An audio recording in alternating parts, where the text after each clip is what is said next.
আমি যেখানটায় দাঁড়িয়ে রয়েছি এটি ভাঙড়ের কৃষ্ণমাটি ঝিলনগাছা এলাকা এবং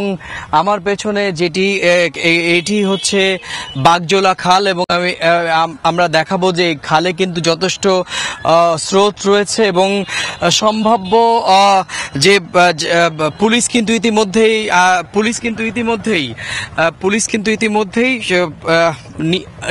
নিয়ে এসেছে এবং আমরা দেখাবো যে পুলিশ ইতিমধ্যেই 3টে গাড়িতে করে কিন্তু নিয়ে আসা হয়েছে জিহাদকে। কিছুক্ষণ আগেই জিহাদকে কিন্তু 12 দিনের যে পুলিশ রিমান্ড সেই পুলিশ রিমান্ড মঞ্জুর করা এবং আমরা দেখছি যে 3টি গাড়িতে ইতিমধ্যেই নিয়ে আসা হয়েছে। এটা কিন্তু একদম এক্ষুনি কলকাতা পুলিশের যে সিআইডির পক্ষ থেকে কিন্তু তাদেরকে নিয়ে আসা হয়েছে এবং গতকালকে কিন্তু আমরা দেখেছি যে এখানে কিন্তু প্রায় রাতভর তল্লাশি অভিযান চালিয়েছে কলকাতা পুলিশের এসটিএফ এবং সিআইডি। কিছুক্ষণ আগে বারাসাতের সেশন জজ কোর্টে জিহাদকে তোলা হয়, জিহাদ হাওলাদারকে, এবং সেখানে পুলিশের রিমান্ড 14 দিনের পুলিশ রিমান্ড চাওয়া হয় এবং বিচারক কিন্তু 12 দিনের পুলিশ রিমান্ড মঞ্জুর করে। এবং আমরা জানি যে উত্তর 24 পরগনা জেলা শহর বারাসাত আদালত থেকে কিন্তু ইতিমধ্যেই এখানে নিয়ে আসা হয়েছে। বারাসাত থেকে এখানে প্রায় 40 মিনিটের পথ। ইতিমধ্যেই সিআইডির যে গাড়ি সেই গাড়িগুলো দাঁড়িয়ে রয়েছে। নিশ্চয়ই আরো কিছু গোয়েন্দা কর্মকর্তা নিশ্চয়ই আরো কয়েকটা গাড়ি আমরা দেখছি যে পেছন থেকে আসতে শুরু করেছে। আপনি জানেন যে গতকালকে প্রায়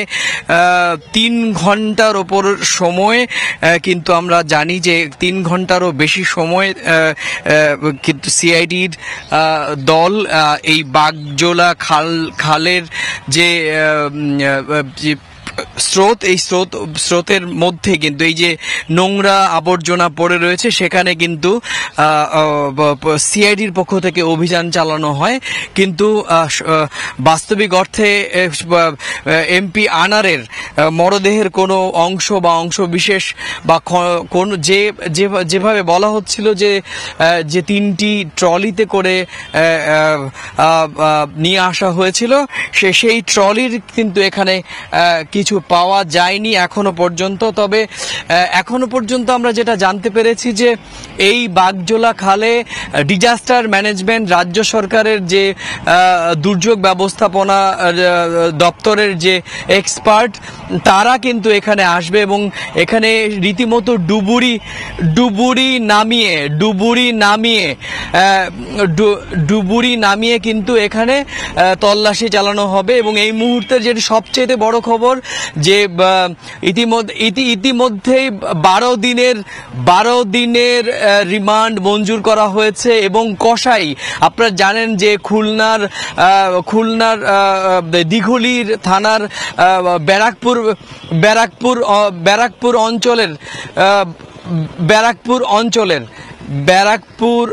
ব্যারাকপুরের বাসিন্দা জয়নাল হাওলাদারের একমাত্র ছেলে জিহাদ হাওলাদার, বয়স 24 বছর। 2 বছর আগে এই কসাই জিহাদ মুম্বাইয়ের একটি বিশেষ এলাকাতে কসাইয়ের কাজ করে এবং ওই এলাকায় তার প্রসিদ্ধ, তার কসাই হিসেবে তার নাম রয়েছে এবং 2 বছর সেখানে কাজ করার পরে কিন্তু আমরা সিআইডির গতকাল থেকে অফিসিয়াল যে সোর্স থেকে সেখানে যে ব্রিফিং করা হয়েছে, আমাদেরকে যে টেক্সট মেসেজ করা হয়েছে সেখানে পরিষ্কার বলা হয়েছে যে 2 মাস আগে এই জিহাদকে মূলত এই মার্ডার করার জন্য আখতারুজ্জামান আমেরিকা প্রবাসী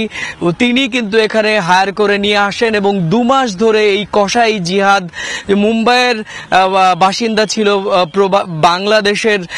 নাগরিক হওয়া সত্ত্বেও সে কিন্তু সীমান্তে অবৈধভাবে ভারতে অনুপ্রবেশ করে কিন্তু মুম্বাইতে থাকতো এবং 2 বছর ধরে কিন্তু সেখানে থাকতো। সেই একজন অভিজ্ঞ কসাইকে যার কাজই হচ্ছে এই কসাইয়ের কাজ, তাকেই কিন্তু এই নৃশংস হত্যার জন্য ব্যবহার করা হয়েছে। এবং গতকালকে যখন সীমান্ত অতিক্রম করে এই জিহাদ উত্তর 24 পরগনা দিয়ে বাংলাদেশে যাচ্ছিল, ঠিক তখনই গোয়েন্দাদের নজরে আসে এবং এখনো পর্যন্ত জানা যাচ্ছে যে একজন স্থানীয় জনপ্রতিনিধির টিপসের ভিত্তিতে কিন্তু গতকাল সকালবেলায় এই জিহাদ হাওলাদারকে গোয়েন্দা পুলিশ আটক করে এবং তাকে সেখান থেকে নিয়ে আসা হয় নিউ টাউনের আরক্ষা ভবনে সিআইডি, আইজি, ডিআইজি এবং এসটিএফ কলকাতা পুলিশের স্পেশাল টাস্ক ফোর্স